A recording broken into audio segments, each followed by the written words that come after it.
जीत गया, ठीक है, और दाहियुद की उसने हत्या कर दी गई, ठीक है, और उनकी बेटियों को उसने खलीफा के हरम में रख दिया था। सबसे इंपॉर्टेंट चीज यही है, ठीक है। सबसे इंपॉर्टेंट चीज क्या, और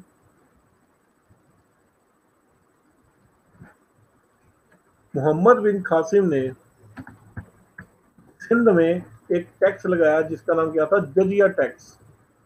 जजिया टैक्स, जजिया tax is basically the tax on non Muslims, tax on non Muslims. जजिया टैक्स, भारत में जजिया टैक्स लगाने वाला पहला व्यक्ति कौन था, मोहम्मद बिन कासिम। मोहम्मद बिन कासिम ही पहला व्यक्ति था जिसने भारत में जजिया टैक्स लगाया था। सबसे सिंध के बाद उसने दूसरी जगह जिस पे अटैक किया था उसका नाम क्या था, मुल्तान। मुल्तान, ये मैं आपको पहले ही बताया, मुल्तान, ठीक है। और मुल्तान को उसने क्या कहा था, the land of gold, land of gold, ठीक है। मुल्तान को उसने क्या बोला था, लैंड ऑफ गोल्ड, ठीक है। पर जो उसने टैक्स लगाया, जजिया टैक्स लगाया था, उसमें उसने ब्राह्मणों को, औरतों को, लाचारों को और बच्चों को एग्जेम्प्ट कर दिया था। उसने कहा था कि इन 3-4 कैटेगरी के लोगों को टैक्स नहीं लगेगा, बाकी सबको टैक्स लगेगा, ठीक है। तो सबसे इंपॉर्टेंट चीज क्या है, जजिया टैक्स। और दूसरा चीज क्या है कि उसने सिंध में और मुल्तान में कब्जा किया था। मुल्तान को उसने क्या कहा था, the city of gold, the land of gold, ठीक है। सबसे इंपॉर्टेंट चीज ये है। तो जैसे मैंने आपको बताया था, इन बिटवीन क्या हुआ, सीरिया में एक बहुत बड़ा उलटफेर हो गया। सीरिया का जो खलीफा था उसका नाम, जो जिसका डिप्टी किया था उसका नाम क्या था, उमैयद खलीफा। उमैयद खलीफा की हत्या कर दी गई। और उमैयद खलीफा के बाद जो नया खलीफा बना वो कौन बना, सुलेमान खलीफा, खलीफा सुलेमान खलीफा। हाँ, एकता सिस्टम भी इसने शुरू किया था, सॉरी मेरे दिमाग से निकल गया। एकता सिस्टम भी इसने शुरू किया था, इस चीज को आप नोट कर लीजिए। पर एकता सिस्टम को हाई लेवल पे प्रोपोगेशन किसने की थी, इल्तुतमिश ने की थी, ठीक है। तो एकता सिस्टम भी इसने शुरू किया था, ठीक है। तो अगला जो खलीफा था वो कौन था, सुलेमान, ठीक है। तो सुलेमान खलीफा जो था उसने क्या किया, उमैयद खलीफा की हत्या कर दी। और उसका अगला फोकस किसकी ओर चला गया, अब मोहम्मद बिन कासिम की ओर चला गया। मोहम्मद बिन कासिम की ओर चला गया, जिसमें क्या हुआ, एक युद्ध हुआ, एक वॉर हुई सुलेमान की मोहम्मद बिन कासिम के साथ, जिसमें मोहम्मद बिन कासिम की हत्या कर दी गई। सुलेमान ने मोहम्मद बिन कासिम को मार डाला। इसी तरह से मोहम्मद बिन कासिम की हत्या होगी, ठीक है। जो मोहम्मद बिन कासिम ने सिंध में अटैक किया था, जो अरबों ने सिंध में और मुल्तान में अटैक किया था, इसके बारे में एक बुक में हमको रेफरेंस मिलता है, किताब में हमको रेफरेंस मिलता है। उस किताब का नाम क्या है, उस किताब का नाम है चतनामा। बहुत इंपॉर्टेंट क्वेश्चन है ये, चतनामा। चतनामा एक बहुत इंपॉर्टेंट किताब है जिसमें रेफरेंस दिया हुआ है, it refers the attack of Arabs on Sindh, ठीक है। चतनामा में इसके बारे में रेफरेंस दिया हुआ है कि किस तरह से मोहम्मद बिन कासिम ने, अरबों ने सिंध में और मुल्तान में, नॉट सतनामा, नॉट सतनामा, चचनामा। देखिए, चाचनामा का आउथर कौन है ये अभी तक किसी को नहीं पता लगा, ठीक है ना। एक अननोन आउथर है चाचनामा, ठीक है। पर ये किताब है, इसमें इसके बारे में दिया गया है कि चाचनामा में कि मोहम्मद बिन कासिम ने किस तरह भारत में अटैक किया, किस तरह हिंदू शाही डायनेस्टी को उसने हराया। बहुत इंपॉर्टेंट क्वेश्चन है। तो अरबों के बारे में भारत में जो उन्होंने अटैक किया उसका रेफरेंस हमको किसमें मिलता है, चचनामा में, चचनामा, ठीक है। देखिए इसको आप रिवाइज करिए, 1 मिनट का टाइम देता हूं आपको मैं, रिवाइज कीजिए इसको, ठीक है। उसके बाद हम अगला टॉपिक शुरू करेंगे। अगला टॉपिक हमारा कौन सा है, मैं दोबारा रिपीट कर दूंगा। जो अगला टॉपिक होगा उसका नाम क्या है, मोहम्मद महमूद गजनी।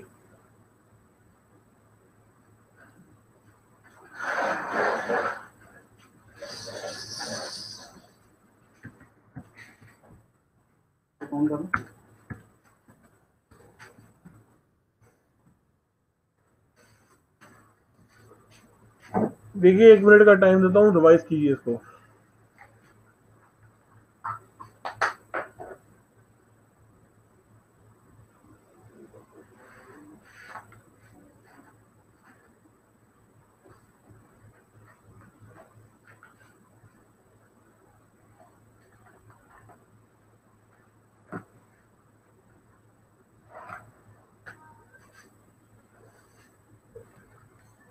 सर, सर मिल गया? आया नहीं, मैं एक बार मुंडे को भेज रहा हूँ, मेरे को मेरा 1-2 बजे तक पहुंचेगा, 1-2 बजे तक पहुंचेगा सर। हाँ जी, हाँ मैं एक बार फिर भी भेज देना मुंडे को।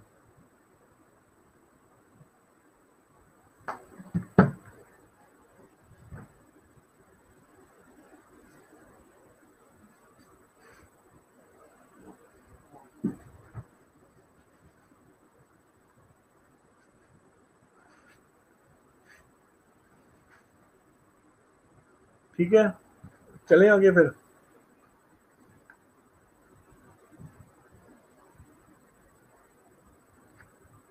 देखिए मैंने आपको पहले ही बताया, जब कासिम ने भारत में अटैक किया था, कासिम एक मुसलमान था, ठीक है। तो कासिम ने एक टैक्स लगाया था। कासिम ने जो टैक्स लगाया था उसका नाम क्या था? जजिया ऑन द नॉन मुस्लिम्स। उसका ये मानना था कि अगर हम इस देश में राज कर रहे हैं तो जो नॉन मुस्लिम जनता है उनकी देखभाल करना, उनकी रक्षा करना अब मुसलमानों के हाथ में है। इसके लिए उनको एक फीस देनी पड़ती थी। उस फीस का नाम क्या था? जजिया। तो एक टैक्स था वो, ठीक है। पर उसने विमेन को, ब्राह्मणों को, इंटेलेक्चुअल्स को और बच्चों को इस जजिया से माफ कर दिया था, ठीक है। ये था जजिया। देखो इसकी एज इट इज डेट नहीं पता, मेरे को याद नहीं, आप प्लीज किताब में देख लेना उमैयद का। पर इतना जो तो याद रखना कि उमैयद की जो हत्या की थी वो खलीफा सुलेमान ने की थी, ठीक है। तो सुलेमान जो था वो बेसिकली कासिम के भी एंटी चलता था, इसलिए अल्टीमेटली उन दोनों की लड़ाई हुई और कासिम को सुलेमान ने ही मरवाया। हाँ जी, सीरिया में हुई थी, सीरिया में ही हुई थी।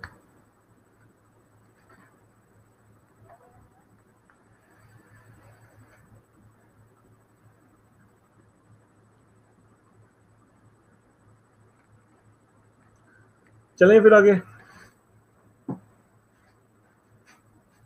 चर्चनामा जो भारत में, मैंने आपको पहले ही बताया है कि जो मोहम्मद बिन कासिम ने भारत में अटैक किया था, अरबों ने अटैक किया था, उसके या रेफरेंस जो है किताब में है जिसका नाम क्या है? चर्चनामा। पर चर्चनामा का कोई ऑथर अभी तक नहीं पता लगा कौन है, ठीक है। पर ये जो पता है कि मोहम्मद बिन कासिम ने जो सिंध और मुल्तान में अटैक किया था, उसके बारे में जो रेफरेंस है वो चर्चनामा में दिया गया है।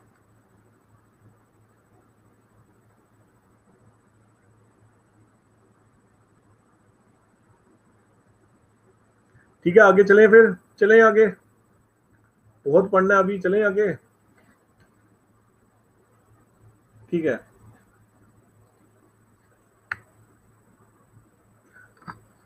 तो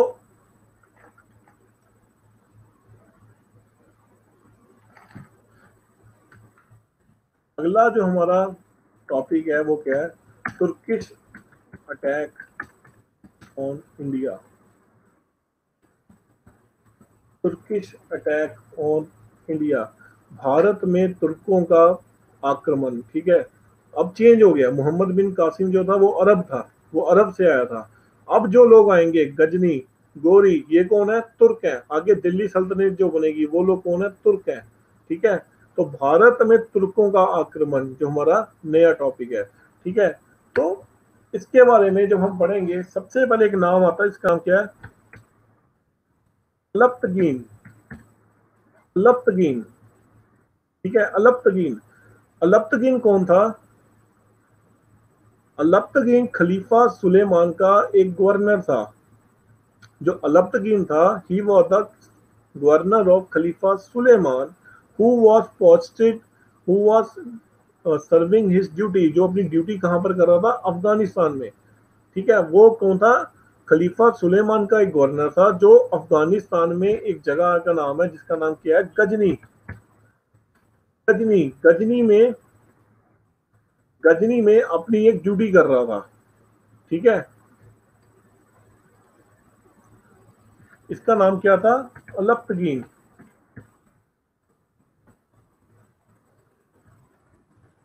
ठीक है।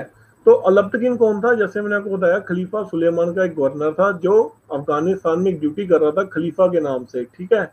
तो अलब्तकिन जो था, ही वॉज द फर्स्ट, ठीक है, Turkish empire builder in India, ठीक है। जो अलब्तकिन था, he was the grand father of Mahmud Ghazni, he was the grand father of Mahmud Ghazni, ठीक है ना। तो Alptigin was also the governor of Khalifa Suleman, ठीक है। तो he was Turkish by caste, ठीक है। वो कौन था? तुर्किश था, तुर्क का रहने वाला था, ठीक है। तो अलब्तकिन के बाद अगला जो तुर्क का गवर्नर बना वो कौन था? सुबुक्तगिन,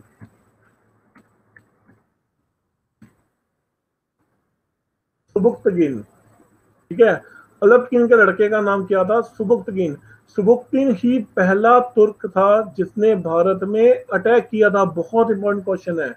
सन 986 एडी में भारत में अटैक करने वाला कौन था? Sabuktigin. Sabuktigin was the first, he was the first Turk to attack in India, he was the first Turk to attack in India, ठीक है। दोबारा रिपीट कर देता हूं मैं। जो खलीफा सुलेमान था उसका एक डिप्टी था, एक गवर्नर था जिसका नाम क्या था? अलब्तगिन। अलब्तगिन गवर्नर कहाँ का था? अफगानिस्तान में एक जगह जिसका नाम क्या था? गजनी। गजनी का गवर्नर था, ठीक है। तो वो क्या था? बेसिकली एक तुर्क था, ठीक है। तो अलब्तगिन के बाद उसका बेटा बना गवर्नर जिसका नाम क्या था? सुबुक्तगिन। सुबुक्तगिन।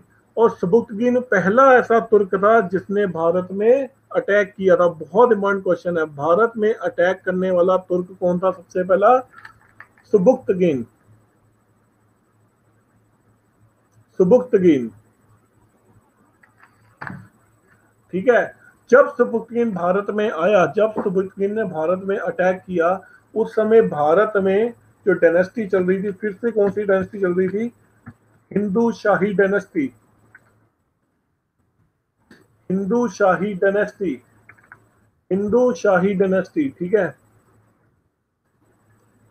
तो भारत में उस समय जो डायनेस्टी चल रही थी, कौन सी चल रही थी? हिंदू शाही डायनेस्टी। और हिंदू शाही डायनेस्टी का राजा कौन था? राज्यपाल। राज्यपाल, या इसको एक और नाम से भी कहा जाता है राजपाल। राजपाल,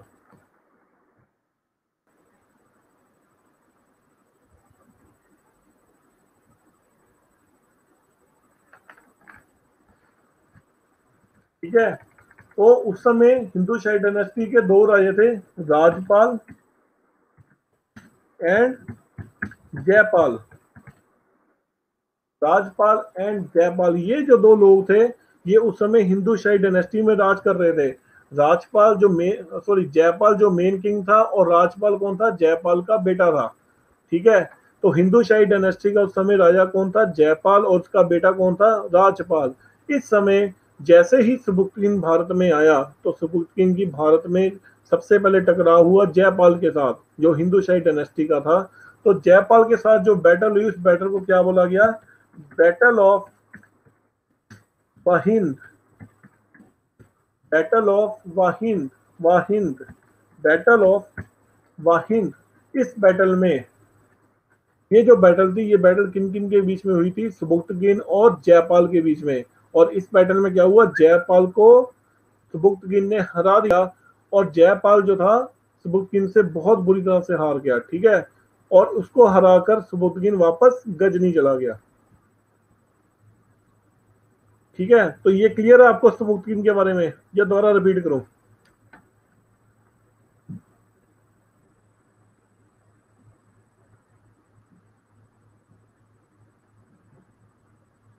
दोबारा बता देता हूँ, ठीक है। दोबारा बता देता हूँ आपको, रिपीट कर देता हूँ। मैंने आपको बताया सुबुक्तगिन कौन था? He was basically the governor of Khalifa Suleiman. He was posted in Afghanistan. Afghanistan में एक जगह गजनी, गजनी का वो गवर्नर था, ठीक है। तो गजनी में जब सुबुक्तगिन जा, तो सुबुक्तगिन ने भारत में अटैक किया। उस समय भारत में अटैक करने वाला पहला तुर्क मुसलमान कौन था? सुबुक्तगिन था।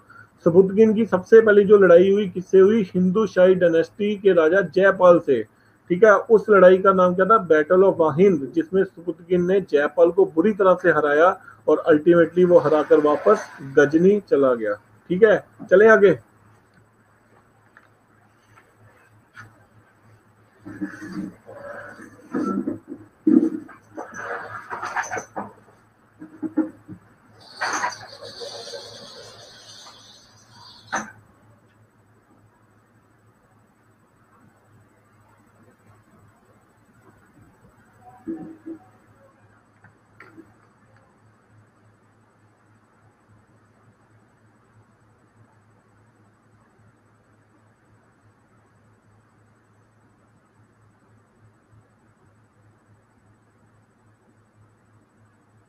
हाँ जी, मैं आगे पढ़ा रहा हूँ आपको मैं। अभी आप बताओ कि इतना क्लियर हो गया आपको क्या?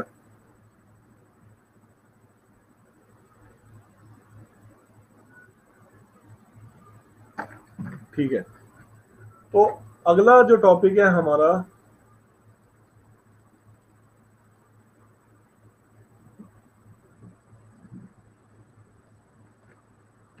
महमूद गजनी। महमूद गजनी, ठीक है। तो महमूद जो गजनी था, he was basically the son of Sabuktigin. Sabuktigin का जो बेटा था वो कौन था? महमूद गजनी। ठीक है। तो महमूद गजनी को ये पता लग गया था कि भारत की जो किंगडम्स हैं वो इस समय वीक है। मैंने आपको पहले ही बताया था कि भारत में उस समय कोई एक सेंट्रल पावर नहीं थी। The Bharat, India was divided into छोटे छोटे स्टेट्स, छोटे छोटे राजपूतों के स्टेट्स में डिवाइडेड था। कोई ऐसी सेंट्रल पावर नहीं थी जैसे मुगल्स, मौर्य, जो उसको कंट्रोल कर रही थी। ठीक है।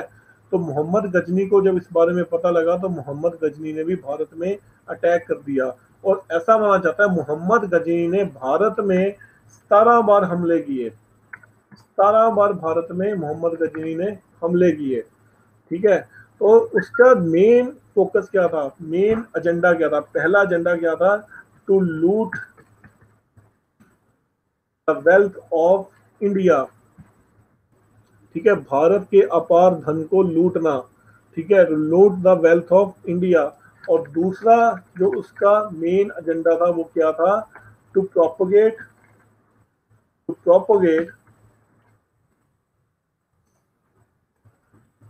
The Islam religion in India. The Islam religion in India. ठीक है, to propagate the loot the wealth of India and to propagate the Islam religion in India. इस दो एजेंडों से वो भारत में आया और उसने भारत में अटैक किया। ठीक है, क्लियर है। तो उसने भारत में 17 बार अटैक किया, जिसमें से उसके सबसे इंपॉर्टेंट वॉर कौन सी थी? पहली जो वॉर थी उसकी,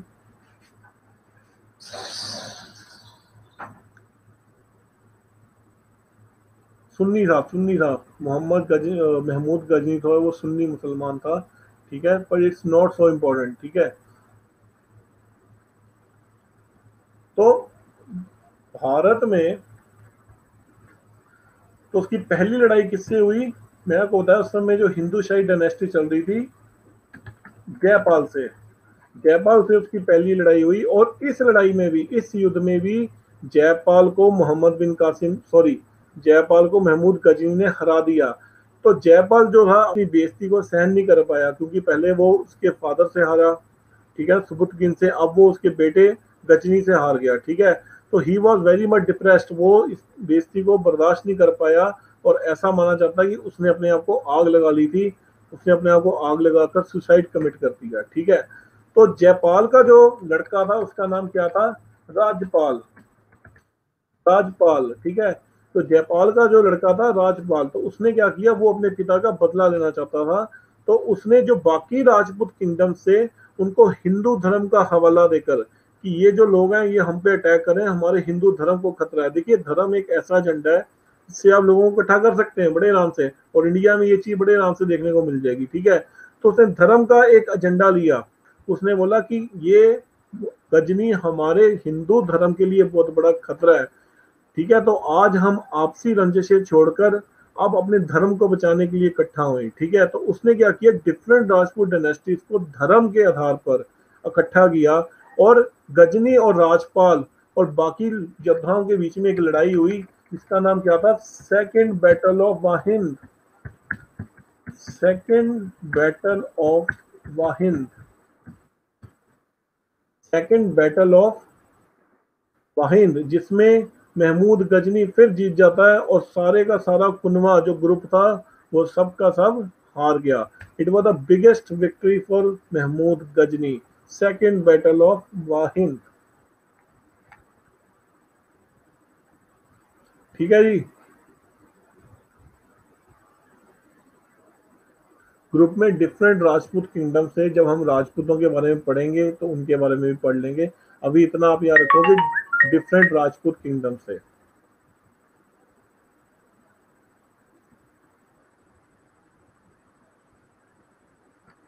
ठीक है। महमूद गजनी का सबसे जो इंपॉर्टेंट हमला था वो कहां पर था? सोमनाथ टेम्पल। सोमनाथ टेम्पल मैंने आपको पहले ही बताया, सोमनाथ टेम्पल में सबसे इंपॉर्टेंट हमला था। और सोमनाथ टेम्पल के जो दरवाजे थे उनको उखाड़कर वो कहां पर ले गया था? गजनी में ले गया था। बाद में रणजीत सिंह जी ने वही, महाराजा रणजीत सिंह थे, उन्होंने वही दरवाजों को एक ट्रीटी के द्वारा उस दरवाजों को वापस लिया। और आज वो दरवाजे जो हैं वो दरबार साहिब गोल्डन टेम्पल के बाहर है। जो गोल्डन टेम्पल का जो एंट्रेंस है, ठीक है, जो मेन टेम्पल का एंट्रेंस है वो कौन से हैं? वो वही गेट्स हैं जो एक टाइम पे सोमनाथ टेम्पल में होते थे। बाद में उनको महाराजा रणजीत सिंह उनको वापस लेके आए थे। ठीक है, ये चीज याद रखना। ठीक है, तो उस समय जब महमूद गजनी ने सोमनाथ टेम्पल में अटैक किया था तो उस समय गुजरात का शासक कौन था? भीमा वन। भीमा वन। तो भीमा वन को महमूद गजनी ने बहुत बुरी तरह से हराया और हराकर सोमनाथ टेम्पल को लूटा। ठीक है, तो ये जो डायनेस्टी उस समय गुजरात में थी कौन सी थी? Chalukyan dynasty of Gujarat. Chalukyan dynasty of Gujarat. इनको एक दूसरा नाम भी दिया गया, Solanki rulers. Solanki rulers of Gujarat. Solanki rulers of Gujarat. ठीक है, तो जब सबसे पहले अटैक हुआ उस समय भीमा वन राजा था गुजरात का, और जो रूलर्स थे उस समय कौन थे? Solanki rulers of Gujarat. ठीक है, और इन सोलंकी रूलर्स ऑफ गुजरात की कैपिटल का नाम क्या था? अनहिलवाड़ा। स्पेलिंग चेक कर लीजिएगा बुक में, अनहिलवाड़ा। तो इनकी कैपिटल का नाम क्या था? अनहिलवाड़ा। ठीक है, उस समय गुजरात में कौन सा किंगडम चल रहा था? सोलंकी रूलर्स, जिनका रूलर कौन था? भीमा वन, जिसको महमूद गजनी ने हराया और सोमनाथ टेम्पल को लूटा।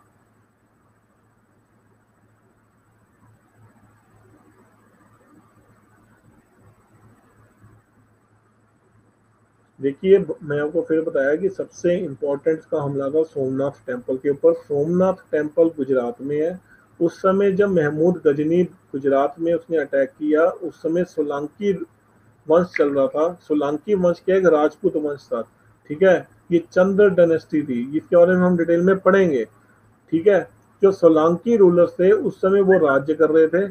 जैसे ही वो वहां पर आया गुजरात में, यह सोलंकी रूलर ऑफ गुजरात, जब वो गुजरात में आया तो उस समय जो सोलंकियों का राजा था वो कौन था? भीमा वन। तो उसने भीमा वन को हराया और सोमनाथ टेम्पल को लूटा। ठीक है, नहीं, सोलंकी रूलर्स को जाट नहीं कहते हैं, देवर बेसिकली राजपूत।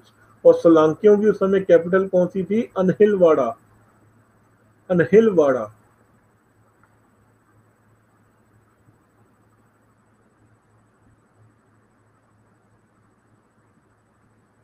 लिखा हुआ है मैंने। हाँ जी, यही है अनहिलवाड़ा। स्पेलिंग आप चेक कर लीजिएगा बुक में एक बार।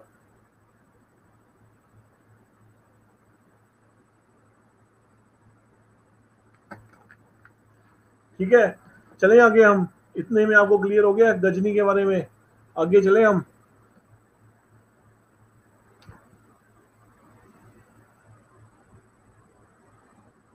दरवाजे वापस मैंने आपको बताया महाराजा रणजीत सिंह लेके आए थे, उसकी जो डिटेल है हम आगे पढ़ लेंगे जब मॉडर्न हिस्ट्री पढ़ेंगे, एंग्लो सिख वॉर्स पढ़ेंगे जब हम।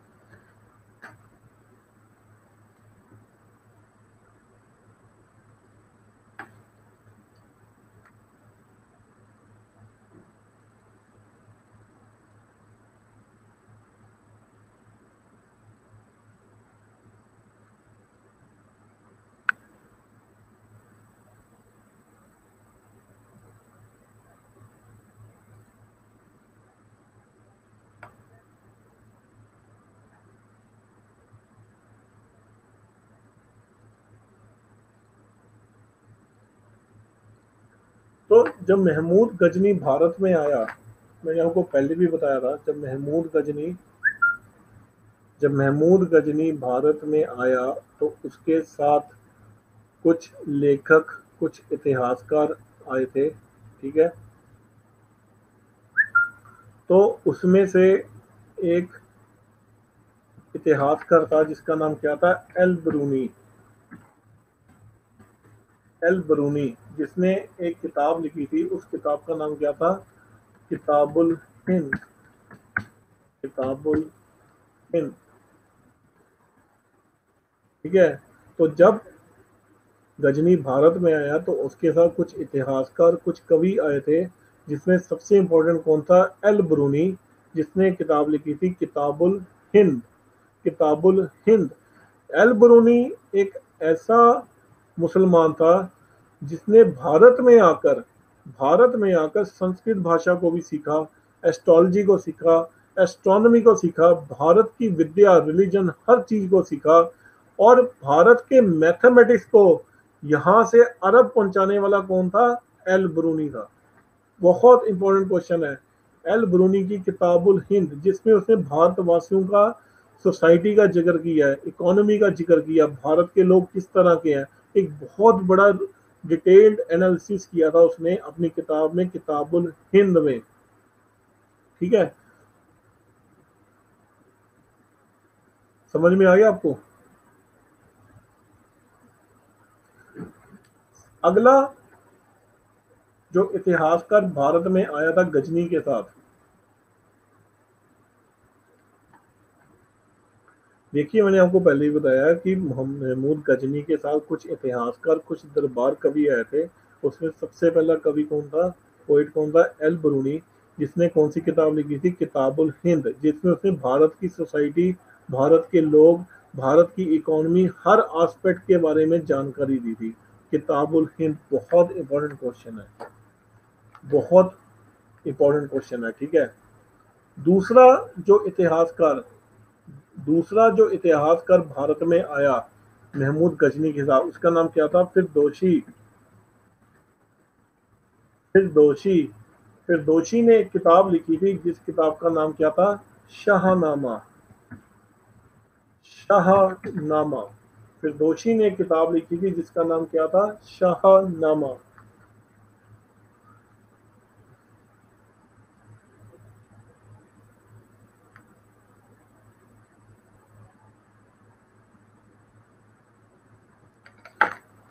तीसरा तीसरा जो इतिहासकार भारत में गजनी के साथ आया था उसका नाम क्या था, उत्तबी। उत्तबी। तीसरा जो इतिहासकार भारत में गजनी के साथ आया था उसका नाम क्या था, उत्तबी। और उत्तबी ने जो किताब लिखी थी उसका नाम क्या था, किताब उल यामिनी। किताबुल यामिनी, ठीक है। दोबारा रिपीट करूंगा मैं। एल ब्रूनी ने कौन सी किताब लिखी थी, किताबुल हिंद। फिर दोशी ने कौन सी किताब लिखी थी, शाहनामा। और उत्तबी, जो तीसरा इतिहासकार गजनी के साथ आया था उसका नाम क्या था, उत्तबी। उत्तबी ने कौन सी किताब लिखी थी, किताबुल यामिनी। किताबुल यामिनी, यस, किताबुल यामिनी।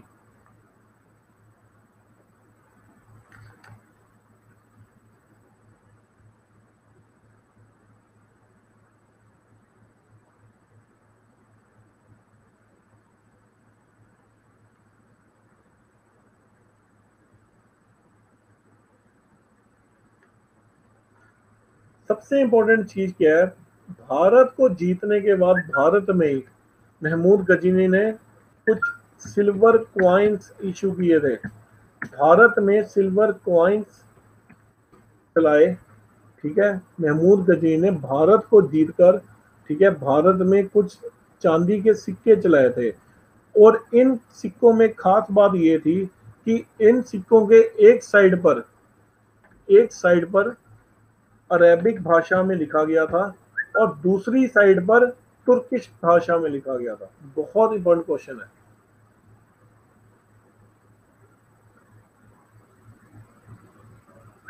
ठीक है, तो इसमें आपने ये याद रखना है कि महमूद गजनी ने भारत में चांदी के सिक्के चलाए थे। ये बहुत इंपॉर्टेंट क्वेश्चन है। ठीक है, तो क्लियर है आपको महमूद गजनी। आगे चले हम गोरी में।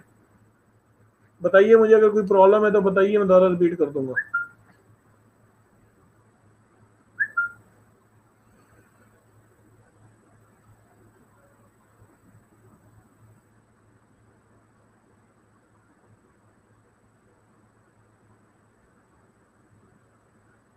तो मैं आपको 1 मिनट का टाइम दे रहा हूं। देखिए, उसने सिल्वर के कॉइन्स इशू किए थे। पहले कॉइन में कुछ लिखा था अरेबिक भाषा में, दूसरी कॉइन में जो लिखा था वो हिंदी भाषा में लिखा था। सेकंड साइड जो था वो हिंदी भाषा में लिखा था।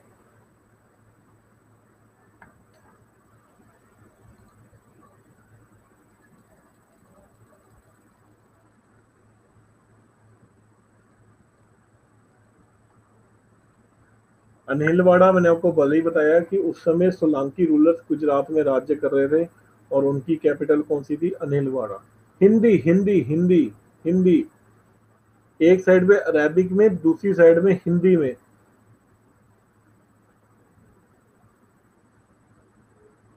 Please correct, Hindi. चलें आगे। Yes, Arabic and Hindi. चलें आगे। चलिए, जो अगला भारत में तुर्किश जिसने भारत में अटैक किया उसका नाम क्या था? मोहम्मद गोरी। मोहम्मद गोरी। सिक्कों पर हिंदी और अरेबिक थी। ठीक है, तो अगला जो तुर्की जिसने भारत में अटैक किया उसका नाम क्या था? मोहम्मद गोरी। मोहम्मद गोरी अफगान में एक जगह का रहने वाला था जिसका नाम क्या था? गोर। वो गोर प्रदेश का रहने वाला था। और गोर प्रदेश कहां पर है? अफगानिस्तान में। ठीक है, अफगानिस्तान में है। तो मोहम्मद गोरी भारत में आया। ठीक है, वो गोर प्रदेश का रहने वाला था और अफगानिस्तान का था। तो मोहम्मद गोरी में का भारत में आने का एजेंडा क्या था? ठीक है, भारत में आने का जो उसका मेन एजेंडा था, उसके रीजंस क्या थे, तो इसके बारे में हम पढ़ेंगे अब। पहला रीजन क्या था? Looting the wealth. पहला रीजन क्या था? लूटिंग द वेल्थ, भारत के अपार धन को लूटना। ठीक है, पर सबसे मेन रीजन उसका क्या था? Empire setup. एम्पायर सेटअप बहुत इंपॉर्टेंट क्वेश्चन है। देखिए, वेल्थ को लूटना तो हर बंदे का एक इशू रहा ही है। ठीक है, चाहे बाद में अंग्रेज भी आ जाएंगे, पुर्तगाली आ जाएंगे, सबकी नजर भारत के अपार धन में थी। ठीक है, पर दूसरा जो उसका मेन इंपॉर्टेंट रीजन क्या था, वो था एम्पायर सेटअप का। जैसे कि मैंने आपको पहले भी बताया था कि भारत में जो विदेशी जिन लोगों ने अटैक किया वो दो किस्म के थे। एक कौन थे? कासिम जैसे, जिनका एजेंडा क्या था? आओ धन को लूटो और चले जाओ, आओ धन को लूटो और चले जाओ। ठीक है, तो इसलिए उसने भारत में 17 बार अटैक किया, धन को लूटा और वापस चला गया। दूसरे लोग कौन थे? गोरी जैसे, अकबर जैसे, मुगल्स, ठीक है, ब्रिटिशर्स। उनका काम क्या था कि ना केवल आकर यहाँ पर थोड़ा वो धन को लूटना, बकायदा यहाँ पर एक एम्पायर को भी सेटअप करना। ठीक है, तो मोहम्मद गोरी का जो मेन एजेंडा था वो क्या था? Empire setup. ठीक है, एम्पायर को सेटअप करना भारत में। ठीक है, तो दोबारा मैं आपको बताता हूँ, भारत में सबसे पहला अटैक मोहम्मद गोरी ने कब किया?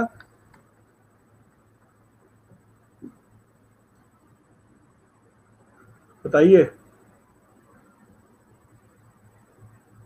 बताइए, आपने पढ़ा हुआ है इसको। भारत में सबसे पहला अटैक मोहम्मद गोरी ने कब किया?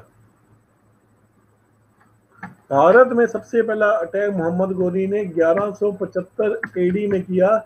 कहां पर किया? मुल्तान में। मुल्तान में। नो, 1175 एडी में सबसे पहला अटैक जो किया वो कहां पर किया? मुल्तान में। ठीक है। अगला जो अटैक उसने किया कहां पर किया? गुजरात में। गुजरात में। उस समय गुजरात का जो शासक था वो कौन था? जब मोहम्मद गोरी ने गुजरात में अटैक किया उस समय गुजरात का शासक था भीमा टू। भीमा टू। ठीक है। और भीमा टू एक बहुत दलेर और ताकतवर शासक था। तो अल्टीमेटली क्या हुआ? मोहम्मद गोरी को भीमा टू ने हरा दिया। ठीक है। भीमा टू डिफीटेड गोरी। ठीक है। तो मोहम्मद गोरी को अल्टीमेटली क्या हुआ? भीमा टू ने हरा दिया।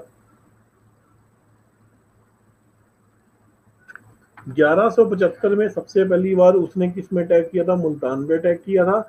और अगला जो अटैक किया था 1178 में उसने गुजरात में किया था।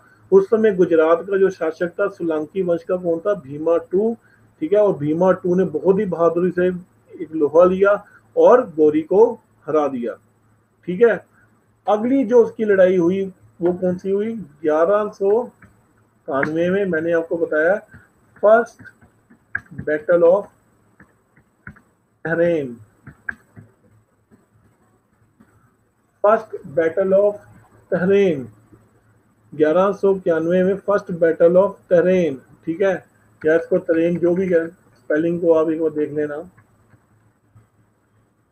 ठीक है। तो तरेन कौन सी जगह है? बेसिकली तरेन जो है वो पंजाब हरियाणा की सीमा में एक जगह है। आज के टाइम पे वो हरियाणा में पड़ता है। ठीक है। तो ऐसा हुआ था, जो गोरी था वो बठिंडा तक आ गया था। ठीक है। तो बठिंडा तक आके उसने पृथ्वीराज चौहान को चैलेंज कर दिया था। तो अल्टीमेटली उन दोनों के बीच में जो लड़ाई हुई वो कहां पर हुई? फर्स्ट बैटल ऑफ तरेन इन तरेन, प्रेजेंट टाइम हरियाणा। और उसमें क्या हुआ? पृथ्वीराज चौहान ने गोरी को हरा दिया और गोरी बहुत मुश्किल से अपनी जान बचाकर बचा। ठीक है। सबसे बड़ी गलती इसमें पृथ्वीराज चौहान की क्या रही कि पृथ्वीराज चौहान ने गोरी को मारा नहीं। ठीक है। उसको मारना चाहिए था। ना उसने गोरी को चेस किया, ना ही उसने उसको पकड़ने की कोशिश की, ना ही उसने उसको मारा। ठीक है। तो पहला बैटल कौन सी थी? बैटल ऑफ तरेन। ठीक है। क्लियर हो गया आपको? यहाँ पर फर्स्ट बैटल ऑफ तरेन का पता लग गया आपको क्या? बताइए।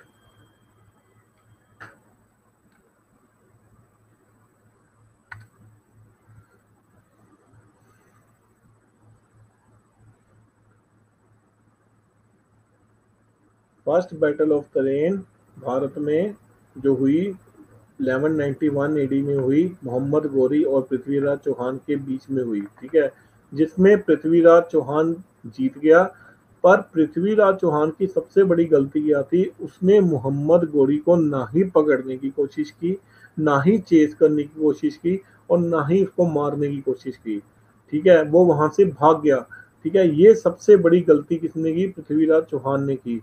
अब मोहम्मद गोरी दोबारा कब आया? 1192 एडी में। 1192 एडी में मोहम्मद गोरी दोबारा आया। और इसमें क्या हुआ? एक दूसरी बैटल, इसका नाम क्या था? सेकेंड बैटल ऑफ तरेन। सेकेंड बैटल ऑफ तरेन। इसमें क्या हुआ? अब मोहम्मद गौरी ने बिल्कुल गलती नहीं की। पृथ्वीराज चौहान को उसने ना केवल हरा दिया, तो कहना देख, उसको अंधा कर कर घोड़े से घसीट कर कहां पर ले गया? अजमेर में ले गया। और अजमेर से वहां पर बंदी बनाकर उसको कहां ले गया? गौर प्रदेश अफगानिस्तान में ले गया। ठीक है। गौर प्रदेश अफगानिस्तान में ले गया। तो इस बैटल में बहुत बुरी तरह से मोहम्मद गौरी ने पृथ्वीराज चौहान को हरा दिया। ठीक है। और ये बहुत इंपॉर्टेंट बैटल थी। इसी बैटल से क्या हुआ? भारत में तुर्किश साम्राज्य का सेटअप शुरू हो गया। ठीक है। तो सेकंड बैटल ऑफ तरेन क्लियर हो गया आपको?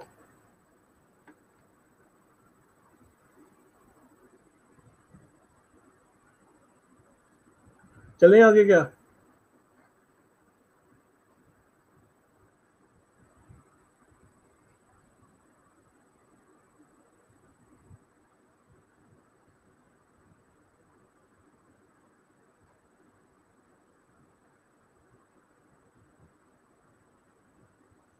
फर्स्ट बैटल 1191 एडी में हुई थी, सेकंड बैटल 1192 एडी में हुई थी। ठीक है, चलते आगे। अब अगली जो लड़ाई उसने लड़ी वो किसके साथ लड़ी? 1194 एडी में अगली जो लड़ाई हुई वो किसके साथ हुई? मोहम्मद गोरी की battle of Chandawar, battle of Chandawar in 1194 AD, 1194 AD, जिसमें उसने किसको हराया? राजा जयचंद, राजा जयचंद ने किसको हराया? राजा जयचंद को। तो बैटल ऑफ चंदवार में राजा जयचंद को हराया, और जो राजा जयचंद था वो फादर इन लॉ था पृथ्वीराज चौहान का। तो उसकी पृथ्वीराज चौहान से बहुत दुश्मनी थी, जैसे आपको संयोगिता का सबको पता है, तो ये रिपीट करने की जरूरत नहीं है कि उसने संयोगिता को उठाकर शादी कर ली थी। ठीक है, तो मंडप से उठाकर ले गया था, तो जयचंद इसको अपनी बेइज्जती फील करता था। जब मोहम्मद गौरी भारत में आया तो जयचंद ने कभी भी ओपनली पृथ्वीराज चौहान को सपोर्ट नहीं किया, डिस्पाइट ऑफ द फैक्ट कि जो जयचंद का पृथ्वीराज चौहान सन इन लॉ था, सन इन लॉ था। ठीक है, तो अगला अटैक इस पे हुआ, जयचंद पे हुआ। ठीक है, तो 1194 में बैटल ऑफ चंदवार हुई, जिसमें राजा जयचंद की हत्या कर दी गई, उसको हरा दिया गया। ठीक है, किसने हराया? मोहम्मद गोरी ने, मोहम्मद गोरी ने। एडी का मतलब है anno domini, not after that, anno Duminy.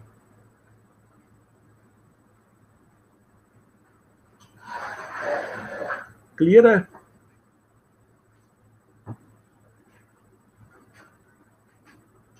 आगे चले।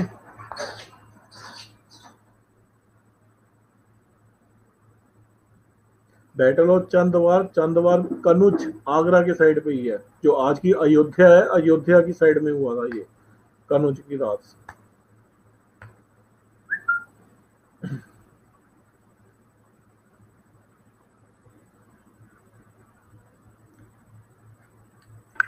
ठीक है, मोहम्मद गोरी का ही एक स्लेव था, ठीक है, एक दास था, जिसका नाम क्या था? मोहम्मद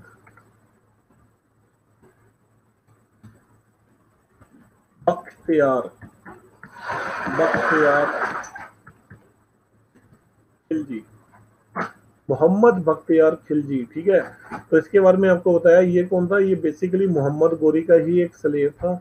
ठीक है, और जो ईस्ट इंडिया है, ईस्ट इंडिया पे अटैक करने का जिम्मा किसको दिया उसने? मोहम्मद बख्तियार खिलजी को। तो मैंने आपको बताया था कि मोहम्मद बख्तियार खिलजी ने क्या किया था? नालंदा और विक्रमशिला यूनिवर्सिटीज, नालंदा और विक्रमशिला यूनिवर्सिटीज को जला दिया था।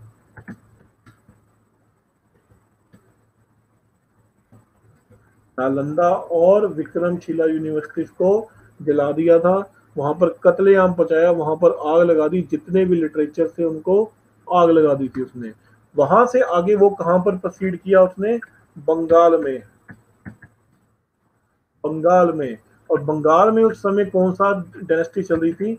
सेन डायनेस्टी। बंगाल में उस समय कौन सी डायनेस्टी चल रही थी? सेन डायनेस्टी। सेन डायनेस्टी का जो राजा था वो कौन था? मैंने आपको पहले भी बताया ये। तो बंगाल में जब बख्तियार खिलजी ने अटैक किया, उस समय बंगाल में सेन डायनेस्टी चल रही थी, और बंगाल का जो राजा था वो कौन था? लक्ष्मण सेन, लक्ष्मण सेन। ठीक है, तो ऐसा माना जाता है घोड़ी का व्यापारी का रूप धारण कर कर वो वहां पर गया, घोड़े का व्यापारी के रूप में।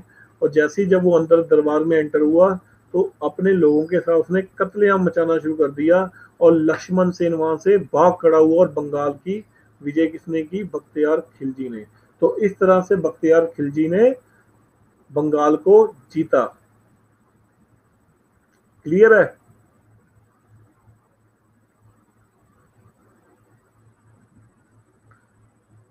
और बख्तियार खिलजी की, जैसे मैंने, देखिए मैंने आपको पहले ही बताया कि बंगाल में जब वो गया उस समय सेन डायनेस्टी चल रही थी।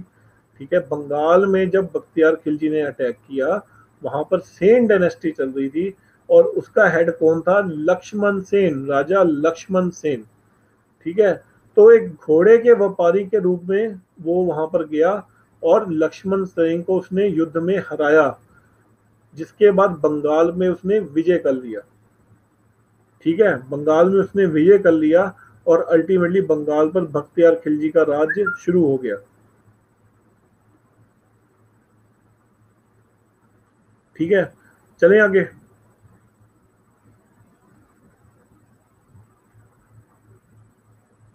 Yes, Nalanda and Vikramshila university, जिसको उसने जला दिया था, उसको तबाह कर दिया था। Yes, he visited Lakshman Sen court as a horse merchant.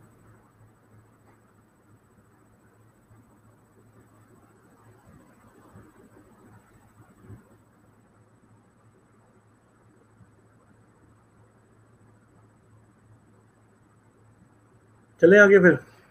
Lakshman Sen Sen dynasty का रूलर था, उस समय बंगाल का रूलर कौन था? लक्ष्मण सेन।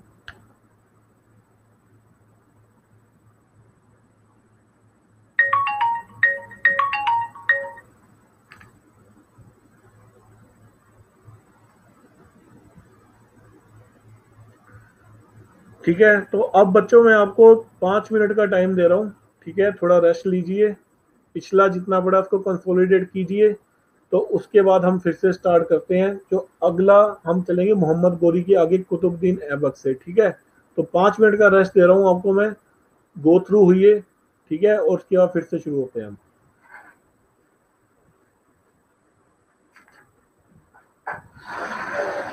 पानी ला लो। दूध क्या है?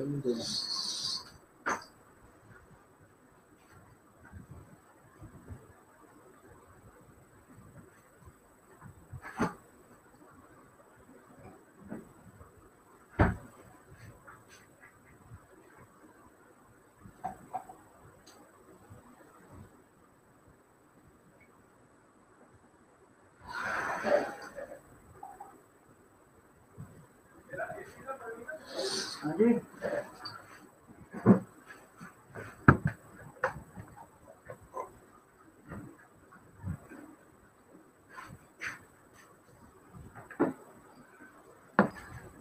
नॉर्मल पानी में, नॉर्मल पानी में क्या बात हुआ था? ठीक है ठीक है भाई।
ठीक है, चलें आगे फिर।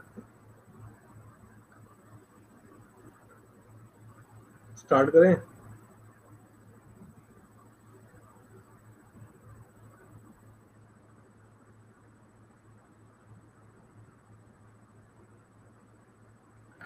तो मोहम्मद गोरी ने जब भारत में विजय प्राप्त की, ठीक है, तो उसने इस विजय की खुशी में, भारत में जीत की खुशी में कुछ सिल्वर कॉइन्स इशू किए। उसने भारत में जीत की खुशी में सिल्वर कॉइन्स चलाए। सबसे बड़ी बात क्या है, इन सिल्वर कॉइन्स में गॉडेस लक्ष्मी की इमेज थी।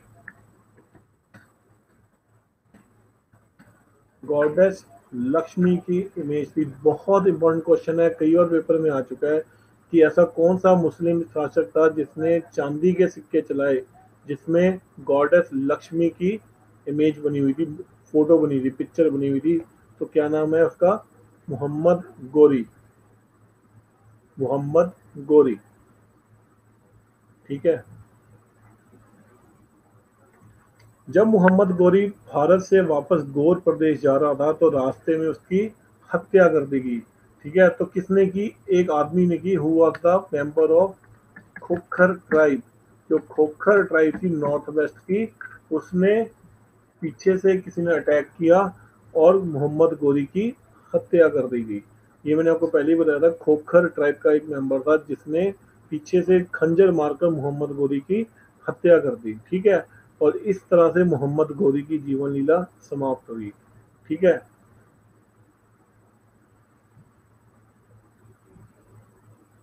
क्लियर है? आगे चले अब हम कुतुबुद्दीन ऐबक के ऊपर। जब मोहम्मद घोरी वापस जा रहा था तो उसकी किसी ने खंजर मारकर हत्या कर दी। वो कौन था? वो खोखर ट्राइब का सदस्य था। मोहम्मद गोरी की जो हत्या थी वो 1206 एडी में हुई थी।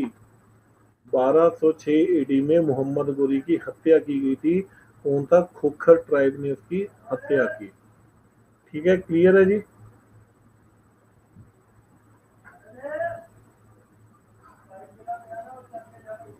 चलें आगे।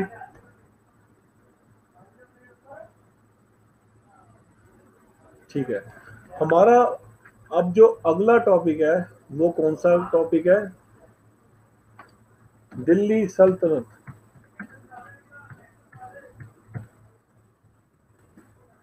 दिल्ली सल्तनत तुम्हारा अगला जो टॉपिक है वो कौन सा है? दिल्ली सल्तनत, ठीक है। मोहम्मद गोरी का कोई भी औलाद नहीं थी, उसका कोई बच्चा नहीं था, ठीक है। कोई उसका उत्तराधिकारी नहीं था। पर मोहम्मद गोरी के कुछ दास थे, स्लेव्स थे, ठीक है। और वो अपने स्लेव्स को, अपने दासों को अपने बच्चों की तरह ही मानता था। और मोहम्मद गोरी ने ये बात सोची हुई थी कि जब वो मरेगा, जब उसकी डेथ होगी, तो उसका जो एम्पायर है वो उसके स्लेव्स में डिवाइड कर दिया जाएगा, ठीक है। वो अपने स्लेव्स को अपने पुत्रों की तरह ही मानता था, ठीक है। तो इसलिए जब मोहम्मद गोरी की 1206 एडी में डेथ हुई, उस समय मोहम्मद गोरी के स्लेव से उनका नाम क्या था? जो पहला स्लेव था उसका नाम क्या था? कुतुबुद्दीन ऐबक। कुतुबुद्दीन ऐबक, ठीक है। दूसरे स्लेव का नाम क्या था? यार्डोज। यार्डोज। तीसरे स्लेव का नाम क्या था? नसीरुद्दीन कबच। नसीरुद्दीन कबच। नसीरुद्दीन कबच। और चौथे स्लेव का नाम क्या था? बख्तियार खिलजी। बख्तियार खिलजी, ठीक है। तो मोहम्मद गोरी के कुछ स्लेव थे जिनके बीच में उसके एम्पायर को डिवाइड कर दिया गया। पहला कुतुबुद्दीन ऐबक, जिसको भारत का शासन मिला। भारत का जो राज्य मिला वो किसको मिला? ऐबक को मिला। दूसरा था याल्डोस। याल्डोस को गजनी और गोरी का शासन मिला। याल्डोस को गजनी और गोरी का शासन मिला। तीसरा कौन था? कबच। कबच को मुल्तान का शासन मिला। कबच को मुल्तान का शासन मिला। और चौथा कौन था? बख्तियार खिलजी। जैसे आपको पहले ही बताया, बख्तियार खिलजी को ईस्टर्न इंडिया का शासन मिला। बख्तियार खिलजी को ईस्टर्न इंडिया का शासक मिला। ठीक है, क्लियर है आपको? ये बताइए मुझे, क्लियर है? चलें आगे।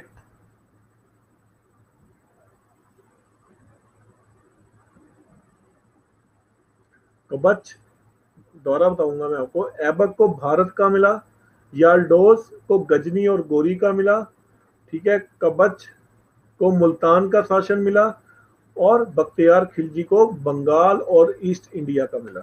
ठीक है, अब तो शुरुआत हम करते हैं दिल्ली सल्तनत से। दिल्ली सल्तनत का जो पहला सुल्तान है वो कौन है?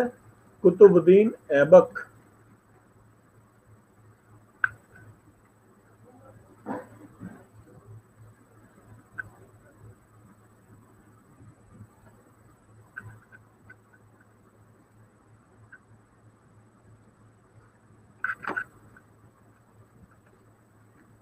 पहला सुल्तान जो है उसका नाम क्या है? कुतुबुद्दीन ऐबक। ठीक है, तो कुतुबुद्दीन ऐबक ने 1206 में, ठीक है, 1206 में जब मोहम्मद गोरी की हत्या की गई, तो उस समय कुतुबुद्दीन ऐबक कहाँ पर था? लाहौर में था। ठीक है, तो लाहौर में कुतुबुद्दीन ऐबक को जो मोहम्मद गोरी के बाकी मंत्री थे, उन्होंने उसको बोला कि आप अगला भारत का शासन अब आप चलाएं। ठीक है, भारत में मोहम्मद बिन गोरी का जो उत्तराधिकारी बनाया गया, किसको बनाया गया? कुतुबुद्दीन ऐबक को। ठीक है,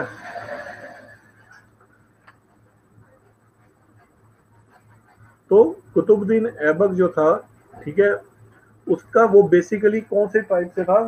कुतुबुद्दीन ऐबक जो था वो ऐबक ट्राइब से बिलोंग करता था। ठीक है, he was a slave of Mohammad Ghori and he belongs to Aibak tribe. ठीक है, ऐबक ट्राइब से वो बिलोंग करता था। कुतुबुद्दीन ऐबक के एक पुत्र था जिसका नाम क्या था? आलम शाह। आरम शाह, ARAM, आरम शाह। कुतुबुद्दीन ऐबक का एक लड़का था जिसका नाम क्या था? आरम शाह।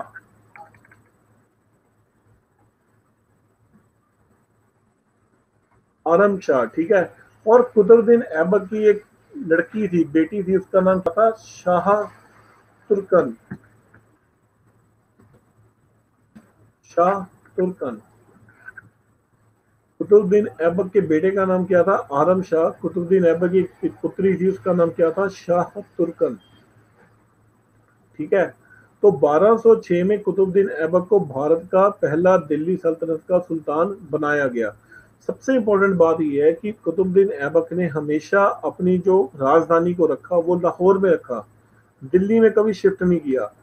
जो उसका सबसे बड़ा रीजन ये था कि आज भी जो राजपूत थे वो कहीं ना कहीं भारत में स्टेब्लिश थे। तो ऐबक को इस चीज का चिंता थी कि अगर मैं दिल्ली में चला गया तो मेरी इन राजपूतों से लड़ाई होनी होनी है, क्योंकि उन्होंने पृथ्वीराज चौहान की हत्या की। ठीक है, काफी राजपूतों को मारा, जयचंद की हत्या की, तो कोई मुझसे बदला ना ले ले। इसलिए वो एम्पायर बिल्डिंग में अपने राज्य को विस्तार करने पे ज्यादा ध्यान देना चाहता था। ठीक है, इसलिए उसे पहले अपनी कैपिटल को कहां पर रखा? लाहौर में रखा। ठीक है, दूसरा सबसे इंपॉर्टेंट चीज जो हुई वो क्या थी? ऐबक ने कभी भी अपने आप को सुल्तान की उपाधि नहीं ली। बहुत इंपॉर्टेंट क्वेश्चन है ये, बहुत इंपॉर्टेंट क्वेश्चन है। ऐबक ने कभी भी सुल्तान की उपाधि नहीं ली। ऐबक ने जो उपाधि ली वो कौन सी उपाधि ली थी? पहली उपाधि थी मलिक की, मलिक। और दूसरी उपाधि क्या थी? सिपहसलदार। मलिक और सिविल सल्तनत की उपाधि ली। तो उसने कभी सुल्तान की उपाधि नहीं ली। वो हमेशा ये मानता था कि उसका असली सुल्तान कौन है? गोरी ही है। ठीक है, तो कभी भी उसने सुल्तान की उपाधि नहीं ली, सिर्फ मलिक और सिफत सल्दार की उपाधि ही उसने ली। बहुत इंपॉर्टेंट क्वेश्चन है। ठीक है, तो ऐबक की मृत्यु कब हुई थी? 1210 में। 1210 में ऐबक की मृत्यु हुई। कब हुई? लाहौर में हुई। कैसे हुई? मैंने आपको पहले ही बताया, वो एक गेम खेल रहा था, पोलो। ठीक है, पोलो खेलते वक्त वो घोड़े से गिर गया, जिसके कारण उसके सर पे चोट लग गई। उस कारण उसकी मृत्यु होगी। उस कारण उसकी मृत्यु होगी। ठीक है, तो 1210 में घोड़े से गिरकर पोलो खेलते वक्त सर पर चोट लगी, जिसके कारण उसकी मृत्यु होगी। बहुत इंपॉर्टेंट क्वेश्चन है, ठीक है। तो जो ऐबक था, ऐबक अपनी दानशीलता के लिए बहुत मशहूर था, ठीक है। इसलिए उसको एक उपाधि दी गई थी जिसका नाम क्या था, लख बख्श। लख बख्श, लख बख्श की उसको एक उपाधि दी गई थी। बहुत इंपॉर्टेंट क्वेश्चन है, लख बख्श, ठीक है। सबसे इंपॉर्टेंट चीज क्या है, कुतुब मीनार। कुतुब मीनार की जो कंस्ट्रक्शन शुरू कराई थी, किसने कराई थी, ऐबक ने। कुतुब मीनार की जो कंस्ट्रक्शन शुरू कराई थी, किसने कराई थी, ऐबक ने शुरू कराई थी। और ये किसके डिनोट किया था उसने, कुतुबुद्दीन बख्तियार काकी। मैंने आपको पहले ही बताया था, एक सूफी संत है जिनका नाम क्या था, कुतुबुद्दीन बख्तियार काकी। उनको ऐबक ने ये डेडिकेट किया था कुतुब मीनार। तो ऐसा माना जाता है जो कुतुब मीनार है वो बेसिकली आज के टाइम पे 5 मंजिला है। जो आज के टाइम पे जो कुतुब मीनार है वो 5 स्टोरी बिल्डिंग है, पर जब कुतुब मीनार की शुरुआत की गई थी, ऐबक ने अभी पहली स्टोरी ही बनाई थी कि ऐबक की बीच में डेथ होगी, ठीक है। ऐबक ने पहली ही स्टोरी बनाई थी कि ऐबक में डेथ होगी। बाद में कुतुब मीनार को पूरा किसने किया, ऐबक के ही सन इन लॉ इल्तुतमिश ने। ऐबक के ही सन इन लॉ इल्तुतमिश ने उसको पूरा किया और उसने इसको 4 मंजिला इमारत बनाई, 4 मंजिला इमारत बनाई। कुतुबुद्दीन बख्तियार काकी, सूफी संत कुतुबुद्दीन बख्तियार काकी को ये जो था कुतुब मीनार डेडिकेटेड था, ठीक है। दोबारा बताता हूँ, जब कुतुब मीनार बनाना शुरू किया तो ऐबक ने अभी उसका फर्स्ट फ्लोर ही बनाया था, पहली मंजिल ही बनाई थी कि उसकी डेथ हो गई। बाद में कुतुब मीनार को पूरा किसने किया, इल्तुतमिश ने। इल्तुतमिश ने इल्तुतमिश ने इसकी 4 स्टोरीज बनाई, 4 स्टोरी बिल्डिंग इसको बनाया। बाद में जब फिरोज शाह तुगलक का टाइम आया, जब हम इसके बारे में आगे पढ़ेंगे, जब तुगलक डायनेस्टी आएगी, ठीक है। जब फिरोज शाह तुगलक का टाइम आया, उस समय ऐसा माना जाता है कि कुतुब मीनार में एक बहुत बड़ी भयंकर तरह से बिजली गिरी थी, जिससे कुतुब मीनार की अपर स्टोरी डिस्ट्रॉय हो चुकी थी, ठीक है। तो इसको बाद में रिपेयर किसने कराया, फिरोज शाह तुगलक ने। और फिरोज शाह तुगलक ने इसको रिपेयर कराकर 5 मंजिला बिल्डिंग बना दिया। बहुत इंपॉर्टेंट क्वेश्चन है। इल्तुतमिश ने इसको 4 मंजिला बनाया था, बाद में बिजली गिरने के कारण ये गिर गया था, ठीक है। 4 फ्लोर इसने इल्तुतमिश ने पूरा किया था। कुतुब मीनार को 4 मंजिला बिल्डिंग इल्तुतमिश ने बनाया। बाद में 4th फ्लोर को हानि पहुंची, एक बिजली गिरने के कारण ये टूट गया था। फिरोज शाह तुगलक, आई रिपीट, फिरोज शाह तुगलक ने इसको रिपेयर कराकर 5 मंजिला इमारत बना दी। फिरोज शाह तुगलक,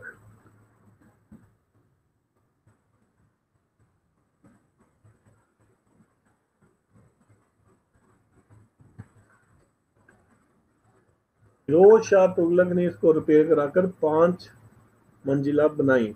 बाद में जब भारत में अंग्रेजों का राज था, भारत में जब अंग्रेजों का राज आया, तो ब्रिटिशर्स ने इसमें कुछ चेंजेस लेके आए।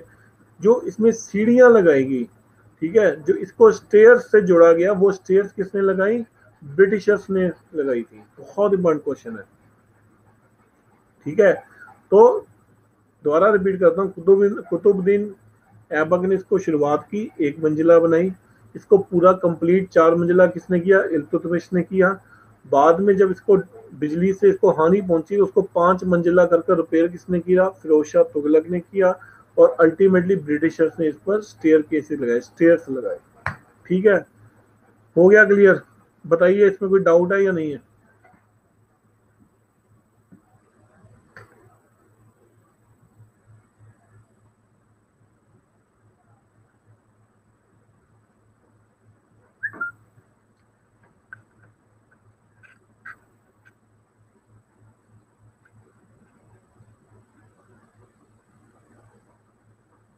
ठीक है। इसके अलावा कुतुबुद्दीन ऐबक ने भारत में एक पहली मस्जिद बनाई जिसका नाम क्या था, कुवैतुल इस्लाम।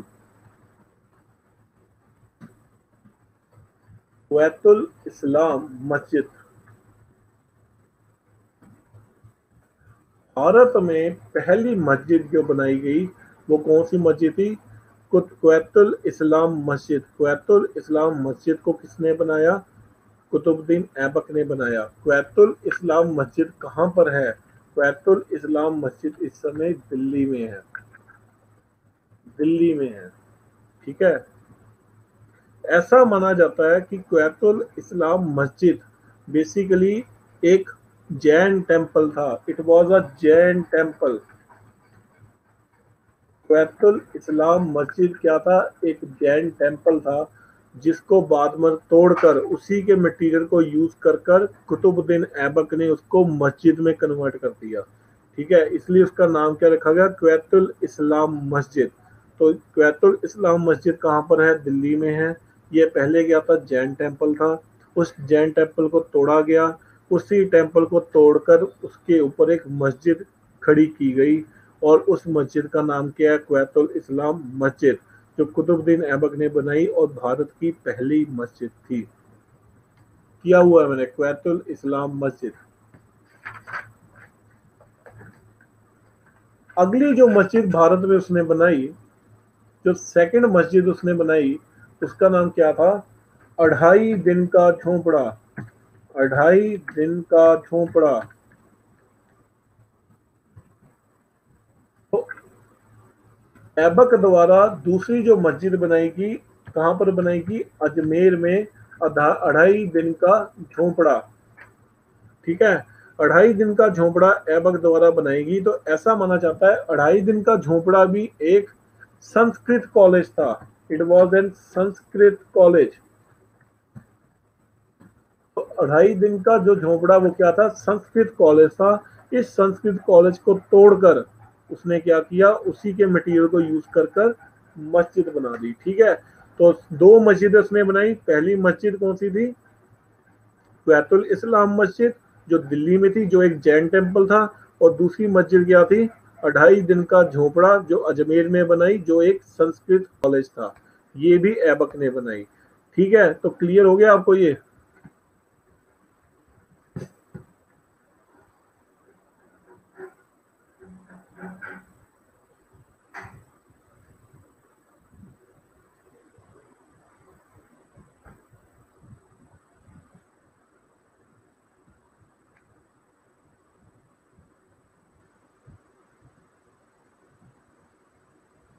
चलिए इसको देखिए। नहीं नहीं, अभी ठहर जाइए। अभी आधा घंटा और लगेगी क्लास, आधा पौना घंटा। ठीक है, इसको देखिए। ठीक है, समझिए। 2 मिनट का टाइम देता हूँ आपको मैं, रिवाइज कीजिए, फिर हम आगे चलते हैं।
तो ऐबक के बाद जो दूसरा सुल्तान बना वो कौन था? आरम शाह। आरम शाह। तो आरम शाह कौन था? ऐबक का पुत्र था। ठीक है। आरम शाह ऐबक के बाद दूसरा सुल्तान बना। ठीक है। तो प्रॉब्लम क्या थी? जो आरम शाह था वो नशे में ही व्यस्त रहता था, ठीक है, नशे नशे करता था, ठीक है। उसका कोई इंटरेस्ट एडमिनिस्ट्रेशन में नहीं था और बहुत ही वीक रूलर था, he was very weak ruler, ठीक है। तो अल्टीमेटली क्या हुआ, आरम शाह को मारकर जो अगला राजा बना वो कौन था, इल्तुतमिश, इल्तुतमिश, ठीक है। तो दोबारा बताया तो मैं, ऐबक के बाद उसका पुत्र आरम शाह बना राजा सुल्तान, ठीक है। पर आरम शाह जो था, he was a weak ruler, he was busy in wines and women, ठीक है। तो वो एडमिनिस्ट्रेशन की तरफ कम ध्यान देता था, ठीक है। तो इसी चीज का फायदा उठाकर ऐबक का जो सन इन लॉ था उसका नाम क्या था, इल्तुतमिश, इल्तुतमिश ने आरम शाह की हत्या कर दी और अगला जो राजा बना वो कौन बना, इल्तुतमिश, ठीक है, इल्तुतमिश, ठीक है। तो हमारा जो अगला टॉपिक है, वेरी इंपॉर्टेंट टॉपिक, इसका नाम क्या है, इल्तुतमिश।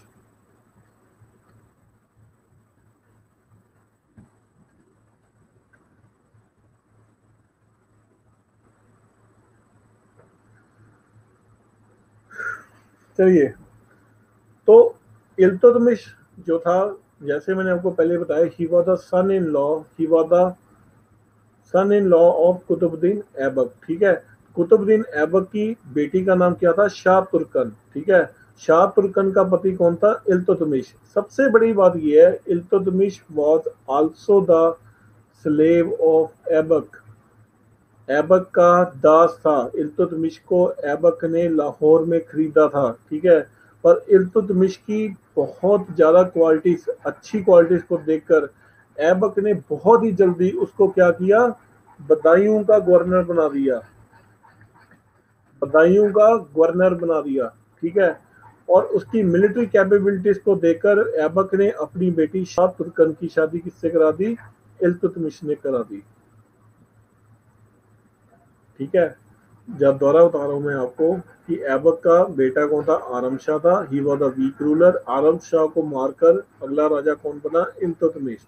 इल्तुतमिश जो था, he was a son in law of Aibak, ठीक है, वो ऐबक का सन इन लॉ था, ठीक है। ऐबक को उसने खरीदा था, he was basically slave, Aibak का स्लेव भी था वो, ठीक है। तो पर उसकी मिलिट्री कैपेबिलिटीज को देखकर उसने, ऐबक ने इल्तुतमिश को बदायूं का गवर्नर बना दिया और अल्टीमेटली अपनी बेटी शाह तुर्कन से इल्तुतमिश की शादी करा दी, ठीक है। अब सबसे इंपॉर्टेंट चीज क्या है इल्तुतमिश के बारे में,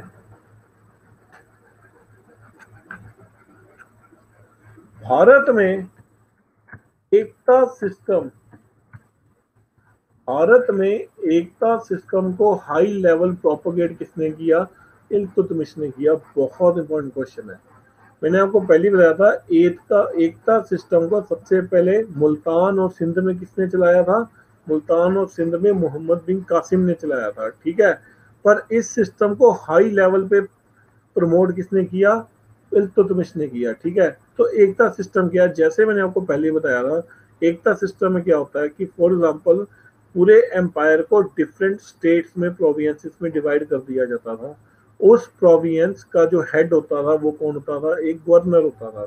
जैसे आज भी एक स्टेट का हेड कौन है, गवर्नर है, ठीक है ना। उस समय जो राजा दिल्ली में बैठता था वो अपने पूरे एम्पायर को छोटे छोटे पार्ट्स में डिवाइड कर देता था, छोटे छोटे स्टेट्स में डिवाइड कर देता था। उसका हेड कौन होता था, एकता दर, एकता दर, ठीक है। और वो जो हेड होता था एकता दर, उसके पास कुछ जिम्मेवारी होती थी। पहली जिम्मेवारी क्या थी, उसको अपने एरिया से लैंड रेवेन्यू कलेक्ट कर कर सुल्तान को देना होता था, अपने ही एरिया से लैंड रेवेन्यू कलेक्ट कर कर सुल्तान को देना होता था, ठीक है। और जो बाकी बचा लैंड रेवेन्यू था, उससे उसको ना केवल अपनी सैलरी, बकायदा बाकी जो उसके अंडर लड़के काम करते हैं, अंडर जो बाकी लोग जॉब्स करते थे, उनकी सैलरी भी पे करनी पड़ती थी। I repeat, Ekta there system में क्या होता है कि एकता दर, एक प्रोविंस का हेड कौन था, एक स्टेट का हेड कौन था, एकता दर, ठीक है, वो एक गवर्नर होता था। इसमें क्या था, उसको लैंड रेवेन्यू कलेक्ट कर कर आधा हिस्सा सुल्तान को देना होता था और आधे हिस्से से खुद की सैलरी भी करनी पड़ती थी और बाकी जो उसके नीचे लोग काम करते थे उनकी सैलरी भी देनी पड़ती थी। ठीक है, तो एकता सिस्टम क्या था, अब गवर्नर को कैश में सैलरी नहीं मिल रही थी, उनको जमीन के थ्रू सैलरी मिल रही थी, उनको जमीन दी जाती थी जिसके थ्रू वो अपने बाकी लोगों को पालते थे, आर्मी को पालते थे और वक्त पड़ने पर सुल्तान को आर्मी सप्लाई करते थे। इस सिस्टम को क्या बोला गया, एकता सिस्टम। बताइए आपको क्लियर है या रिपीट करूं?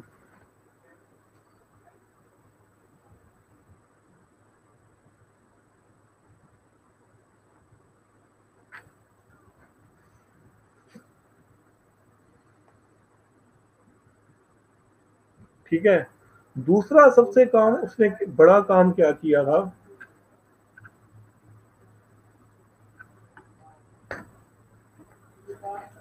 उसने एक ग्रुप चलाया जिसका नाम क्या था, चालीसा। चालीसा, चालीसा नाम से उसने एक ग्रुप बनाया, it was the group of forties. ठीक है, चालीसा, ये लोग कौन थे, सुल्तान इल्तुतमिश के बहुत ही करीबी 40 जो ऑफिसर्स थे उसको उसने इन चालीसा में रखा। ठीक है, तो उन लोगों का काम क्या होता था, उन लोगों का काम होता था सुल्तान इल्तुतमिश को हर मैटर में सलाह देना, चाहे वो इकोनॉमिक मैटर है, सोशल मैटर है, पॉलिटिकल मैटर है, और सुल्तान इनकी ही सलाह के साथ अकॉर्डिंगली आगे एक्शन लेता था। ठीक है, तो आज की जैसे कैबिनेट होगी तो एक तरह की क्या होगी, कैबिनेट होगी। ठीक है, उस समय क्या था, Chalisa, the group of forties. ठीक है, जिसकी सलाह, जिसमें उसके मंत्री होते थे, जिसकी वो सलाह लेकर आगे चलता था। ठीक है, तो इस ग्रुप ऑफ 40 का जो गठन किया था वो किसने किया था, इल्तुतमिश ने। ठीक है, तीसरा जो सबसे इंपॉर्टेंट चीज है वो क्या है, he was the lover of justice. He was the lover of justice. ऐसा माना जाता है कि इल्तुतमिश ने अपने महल के बाहर दो शेरों की प्रतिमा बनाई थी, और दो शेर थे वो संगमरमर के शेर थे। ठीक है, तो दो संगमरमर के शेरों की प्रतिमा उसने अपने महल के बाहर बनाई और उनके गले में घंटियां डाल दी थी। तो इल्तुतमिश का ये मानना था अगर किसी को भी इंसाफ चाहिए, न्याय चाहिए, तो वो उन घंटियों को बजा देता था, तो इल्तुतमिश उसको उसी टाइम दरबार में बैठकर इंसाफ देता था। ठीक है, तो जिसको भी इंसाफ चाहिए होता था उसको लाल कपड़े डालकर, लाल कपड़ा, जो लाल कपड़ा था वो इंसाफ का एक प्रतीक था उस टाइम पे। ठीक है, तो उसको लाल कपड़े डालकर वहां पर उन बेल्स को खड़काना होता था, जहां पर भी होता था। इल्तुतमिश चाहे रात के टाइम भी वो खड़काता था, इल्तुतमिश रात को दरबार लगाकर उनको वो जस्टिस दिलवाता था। ठीक है, तो he was the lover of justice. बहुत इंपॉर्टेंट क्वेश्चन है, समझ आ गया आपको?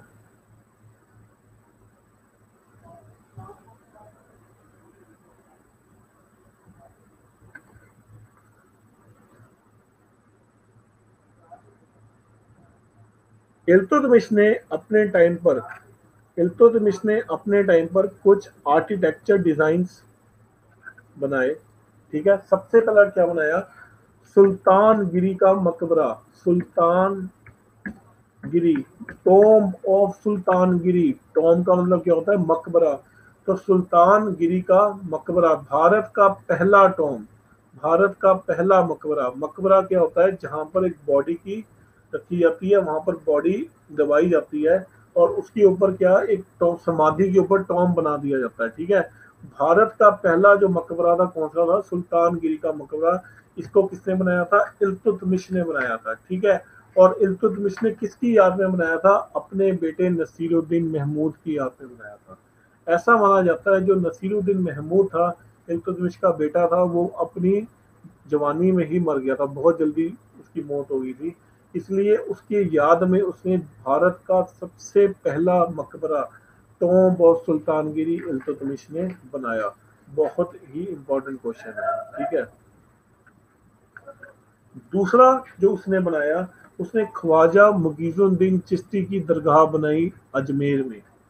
ठीक है, उसके बेटे का नाम था, आई रिपीट, उसके बेटे का नाम था नसीरुद्दीन महमूद। नसीरुद्दीन महमूद की याद में उसने बनाया। दूसरा उसने ख्वाजा मुगीजुद्दीन चिश्ती जी की दरगाह बनाई कहाँ पर? अजमेर शरीफ में। ख्वाजा मुगीजुद्दीन चिश्ती, ख्वाजा मुगीजुद्दीन चिश्ती की जो दरगाह बनाई कहाँ पर? अजमेर शरीफ में। बहुत इंपॉर्टेंट, बहुत मशहूर दरगाह है। हम देखते हैं कि मतलब आए दिन वहां पर कोई ना कोई बड़ी हस्ती वहाँ माथा टेकने जाती है, ठीक है। तो ऐसा माना जाता है ख्वाजा मुगीजुद्दीन चिश्ती जो थे, ही वाज द सूफी संत, he was the Sufi saint. और वो किसके साथ आए थे? मोहम्मद गोरी के साथ आए थे। ख्वाजा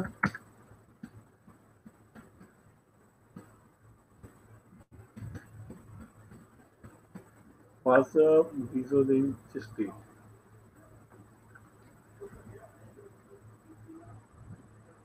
ख्वाजा मुगीजुद्दीन चिश्ती,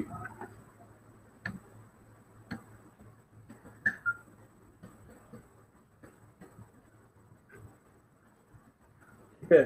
तो ख्वाजा मुगीजुद्दीन चिश्ती से ये मोहम्मद गोरी के साथ आए थे, बहुत बड़े सूफी संत थे। और उनकी याद में उसने ख्वाजा मुगीजुद्दीन चिश्ती की एक बहुत बड़ी दरगाह बनाई थी। कहाँ बनाई थी? अजमेर शरीफ में। तीसरी चीज जो उसने बनाई थी वो क्या बनाई थी? मदरसे मोजी, मदरसे मुद्दी, मदरसे मुद्दी, ठीक है। तो भारत में मोहम्मद गोरी की याद में उसने एक मदरसा बनवाया था। वो मदरसा कहाँ पर बनाया था? दिल्ली में। उस मदरसे का नाम क्या था? मदरसे मोजी, मदरसे मोजी, ठीक है। ख्वाजा मुगीजुद्दीन चिश्ती की दरगाह उसने कहाँ बनवाई? अजमेर शरीफ में। सुल्तान गिरी का मकबरा कहाँ पर बनाया? दिल्ली में, अपने बेटे नसीरुद्दीन मलिक की याद में। और तीसरा उसने क्या बनाया? मोहम्मद गोरी की याद में एक बिल्डिंग बनाई जिसका नाम क्या था? मदरसे मुजी, मदरसे मुजी। कहाँ का? दिल्ली, दिल्ली में। क्लियर है?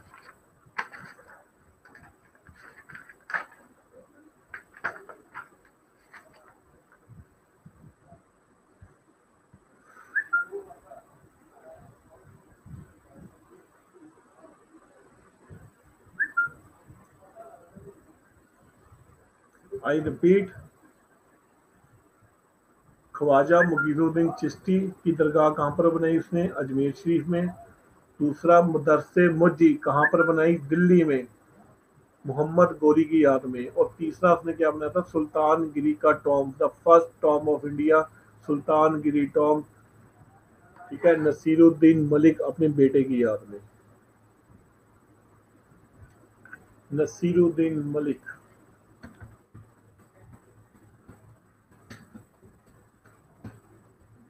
नसीरुद्दीन मलिक।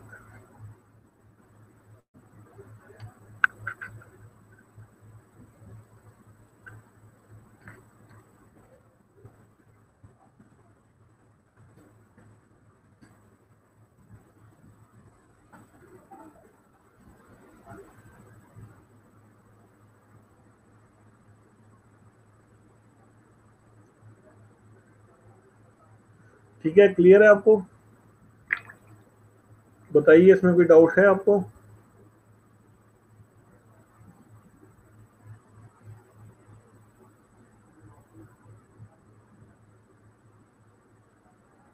मैंने आपको बताया कि जो चिश्ती थे, ठीक है, ख्वाजा मुगीजुद्दीन चिश्ती, वो बहुत बड़े सूफी संत थे। मोहम्मद गोरी के साथ भारत में आए थे। और उनकी जो दरगाह है आज भी अजमेर शरीफ में है, ठीक है। तो ख्वाजा मुइनुद्दीन चिश्ती की जो दरगाह बनाई थी अजमेर शरीफ में, आज भी जो दरगाह है वो किसने बनाई थी? इल्तुतमिश ने बनाई थी, ठीक है। और मदरसे मुज्जी, मदरसे मुज्जी नाम की जो जगह थी वो किसने बनाई थी? इल्तुतमिश ने, मोहम्मद गोरी की याद में, ठीक है। आगे चलें।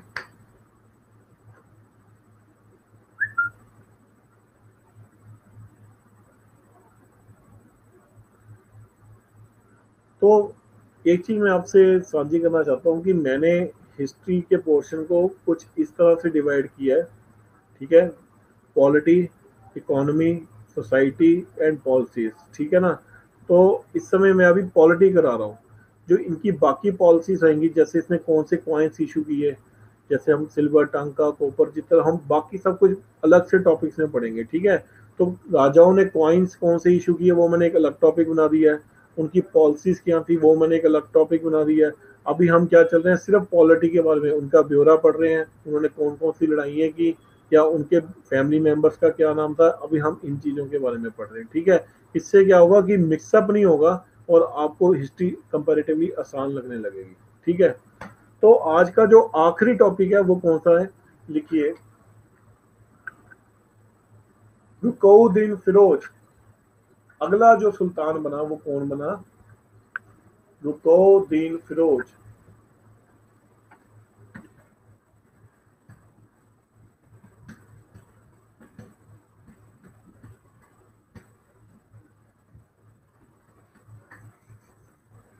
तो अगला टॉपिक, लास्ट टॉपिक है, अगला जो सुल्तान बना वो कौन बना, रुकौद्दीन फिरोज। ऐसा माना जाता है इल्तुतमिश की एक बेटी थी जिसका नाम क्या था, रजिया सुल्ताना, और इल्तुतमिश के 3-4 लड़के थे, ठीक है ना। तो रजिया सुल्ताना में वो बहुत ज्यादा ट्रस्ट करता था, ठीक है। तो मरने से पहले इल्तुतमिश ने रजिया सुल्ताना को अगला अपना वारिस नियुक्त कर दिया था। पर रजिया सुल्ताना क्या थी, एक औरत थी, और जो तुर्क सरदार थे वो ये नहीं चाहते थे कि एक औरत हम लोगों पर राज करे, क्योंकि मुसलमान धर्म में आज भी औरत को बहुत निचली स्टेटस पे देखा जाता है, ठीक है ना। तो इस करके क्या हुआ, उस समय मुसलमान सरदारों ने एक इल्तुतमिश के बेटे को खड़ा किया जिसका नाम क्या था, रुकौद्दीन फिरोज, ठीक है। रुकौद्दीन फिरोज को शासक बना दिया। अब जो रुकौद्दीन फिरोज था वो बेसिकली एक वीक रूलर था, बहुत ही वीक रूलर था, और अल्टीमेटली वो शराब और विमेन में मस्त रहता था, ठीक है। उसको कोई लेना देना था एम्पायर से, वो अपना बस शराब, दिन में भी नशा करके बैठा रहता था, ठीक है। इसलिए जो अल्टीमेट कंट्रोल चला गया वो किसके हाथ में चला गया, रुकौद्दीन फिरोज की माँ के हाथ में चला गया, जिसका नाम क्या था, शाह तुर्कन। शाह तुर्कन। तो रुकौद्दीन फिरोज सिर्फ एक राहुल गांधी की तरह या मनमोहन सिंह जी की तरह नाम का एक सुल्तान था, ठीक है। तो सोनिया गांधी की तरह एक असली जो कंट्रोल किसके हाथ में चला गया, शाह तुर्कन के हाथ में चला गया, ठीक है। तो शाह तुर्कन जो थी वो बेसिकली बहुत ही क्रूर, बहुत ही वायलेंट लेडी थी, ठीक है। ऐसा माना जाता है कि शाह तुर्कन ने नजायज पॉलिसीज कराई, नजायज लोगों पे टैक्स लगा दिए, जिससे शाह तुर्कन की बहुत ज्यादा लोग इससे तंग आने लग पड़े। यस, ये ऐबक की ही लड़की थी, ठीक है। मैंने आपको पहले बताया कि इल्तुतमिश की शादी ऐबक की लड़की से हुई थी। तो शाह तुर्कन अपनी पॉलिसी से बहुत ज्यादा क्रूर थी, नजायज टैक्स लोगों पे लगा दी है, या किसी को छोटी गलती की भी मौत दे देना सजा, ठीक है। तो इस तरह से क्या हुआ, इस तरह से शाह तुर्कन के हाथ में सारा शासन चला गया। अब हुआ क्या कि जो अमीर लोग थे वो लोग बहुत परेशान आ गए, ठीक है। अमीर लोग बहुत परेशान है, उन्होंने कहा यार हमने गलत आदमी को बैठा दिया, ठीक है। तो अल्टीमेटली क्या हुआ, शाह तुर्कन को हटाने का एक प्लान बनाया गया। तो हुआ क्या, रजिया सुल्ताना रजिया सुल्ताना तो जुम्मे वाले दिन, जो जुम्मा था, ठीक है, जब समय दिल्ली में नमाज पढ़ी जा रही थी, तो रजिया सुल्ताना दिल्ली में मस्जिद में गई। उसने लाल कपड़े डाले हुए थे। लाल कपड़ों का सिंबलाइज क्या है, मैंने आपको पहले बताया था, लाल कपड़े का सिंबलाइज है इंसाफ। अगर किसी ने इल्तुतमिश के दरबार में इंसाफ लेना होता था, उसको लाल कपड़े डालकर उस बेल्ट को खड़काना होता था, ठीक है। तो लाल कपड़े डालकर जुम्मे की नमाज में वो वहां पर चली गई, और उसने दिल्ली की पब्लिक को बोला कि मैं रजिया सुल्ताना, मुझको मेरे पिता ने नियुक्त किया था, और रुकौद्दीन फिरोज और शाह तुर्कन मेरा भाई और मेरी माँ ने छल से ये शासन अपने हाथ में ले लिया, और इन्होंने लोगों को तंग करना शुरू कर दिया। तो ये जो जुल्म तुम लोगों पे कर रहे हैं, उन लोग उस चीज से मैं छुटकारा तुमको दूंगी। उसने ये प्रॉमिस किया कि अगर आप मुझे सुल्तान बना देते हैं तो हम इसको छुटकारा दे सकती हूँ, मैं इस तंगी से आप लोगों को छुटकारा दे सकती हूँ। तो अल्टीमेटली क्या हुआ, चालीसा की सपोर्ट से, ठीक है, रजिया सुल्ताना को सुल्तान बनाया गया। और अल्टीमेटली क्या हुआ, लोगों ने उसी वक्त जैसे ही रजिया सुल्ताना ने बोला कि मुझे आप सुल्तान बनाओ, मैं शाह तुर्कन के अन्याय से तुमको बचाऊंगी, लोग उसी टाइम पैलेस में गए, उन्होंने शाह तुर्कन और रुकौद्दीन फिरोज की हत्या कर दी। हत्या कर दी और अल्टीमेटली भारत में एक नया सुल्तान आया जिसका नाम क्या था, Razia Sultana. She was the first Muslim lady and last Muslim lady to become the sultan and king of Delhi, Razia Sultana. ठीक है, तो क्लियर हो गया आपको ये।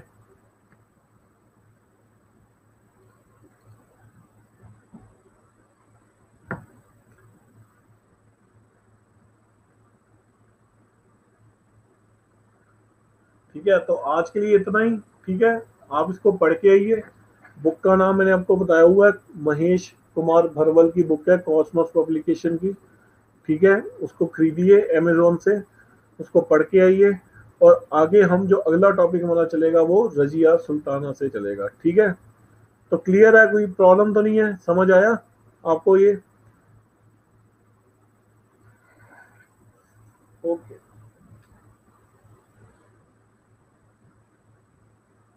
I repeat,